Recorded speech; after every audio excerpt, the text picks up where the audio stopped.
I'm Stevie, and this is Omnibus Project 5, and I will be presenting on the Back to Africa movement.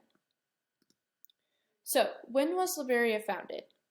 The country of Liberia was founded in 1821 by former slaves from the United States of America as a result of the end of the transatlantic slave trade and the efforts of the American Colonization Society, ACS.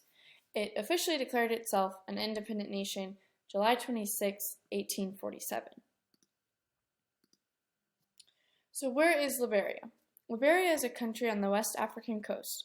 It is bordered by Sierra Leone to its west, Guinea to its north, the Ivory Coast to its east, and the Atlantic Ocean to its south. Now, what kind of government or governments has Liberia had since its founding? So Liberia has had a constitutional republic from its founding. It also has some forms of representation in government, like the United States. So the Constitution was founded on January 6, 1986, and there were 30 registered political parties. So Liberia has a bicameral legislature consisting of 66 representatives and 30 senators. Historically, the executive branch heavily influences the legislative and judicial system, the latter being largely dysfunctional for now. There is a Supreme Court, criminal courts, and appeals court and magistrate courts in the counties. There also are traditional courts and lay courts in the counties. Trial by ordeal is practiced in various parts of Liberia.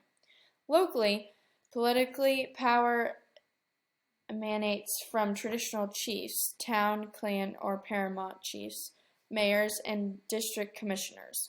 Mayors are elected in principal cities in Liberia, and the superintendents appointed by the president govern the counties. And this is the Capitol building of Liberia on the slide. So what role has the United States or individual states had in Liberia over the years? Pennsylvania, New Jersey, Delaware, Maryland, and others had involvement with starting and financially supporting the Liberian settlements. The United States itself helped provide funding to send freeborn blacks and emancipated slaves to Liberia to establish a colony. They continue to periodically provide economic aid. So white agents of the ACS first governed Liberia.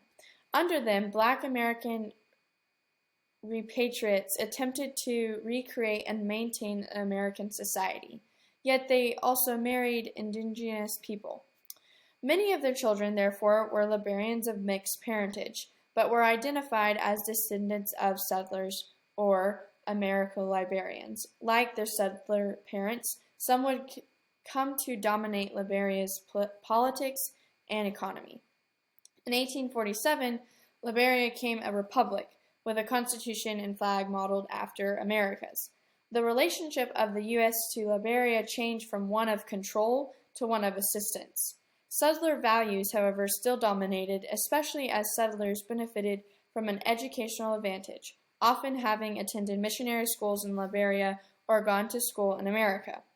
The first president, Joseph Jenkins Roberts, and his cabinet were all American, born and educated in the U.S. American, but black. And this was an important fact. In 40 years, Liberia had gone from being a white-run colony of America to a black-run republic, with formal diplomatic relations with the United States. Despite this transformation, however, Liberia still relied on and expected financial assistance from the U.S. So what is the history of Christianity in Liberia? And what about Islam?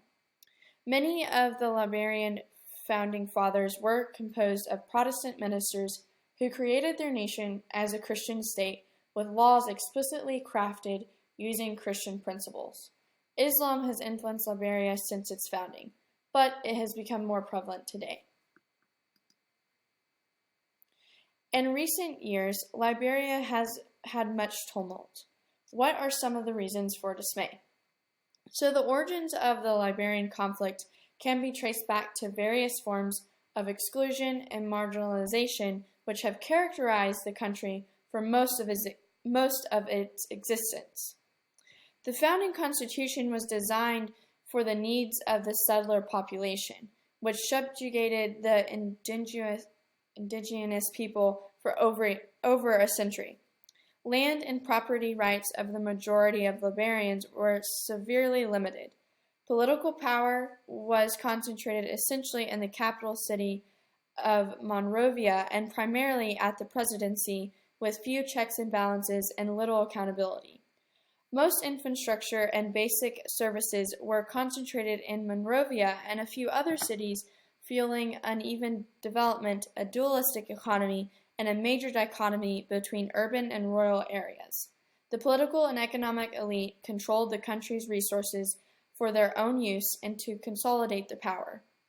These factors led to wide gaps in the distribution of the nation's wealth and fueled ethnic and class animosities and rivalries.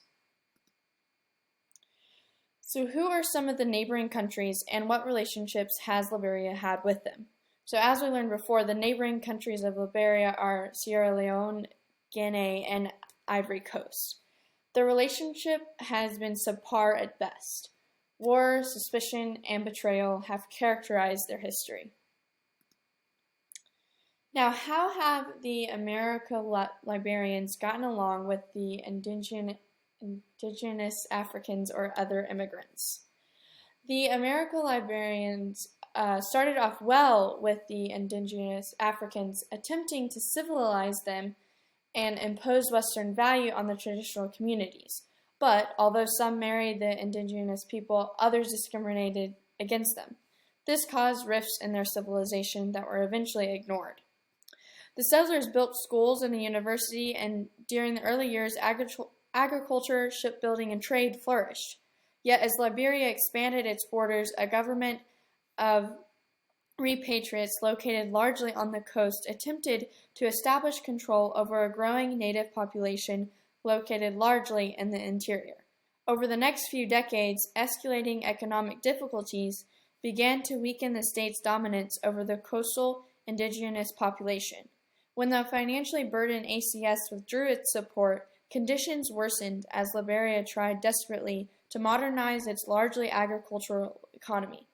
The cost of imports was far greater than the income generated by exports of coffee, rice, palm oil, sugarcane, and timber. Liberia was only struggling under the burden of heavy loans, primarily from Britain. By 1909, the government was bankrupt and forced to borrow further in large parts from the United States.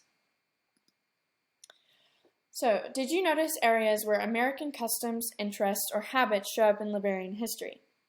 What I noticed is that the architecture resembled a southern plantation style. Christianity was taught in schools and universities, and other religious traditions of America were adopted in Liberia. So based on your study of Liberia, was the African colony for free blacks a good idea? Me personally, I don't think the Back to Africa movement was a good idea. Firstly, it wasn't successful. It produced hardships, wars, cultural divides, economic trouble, and many other negative results.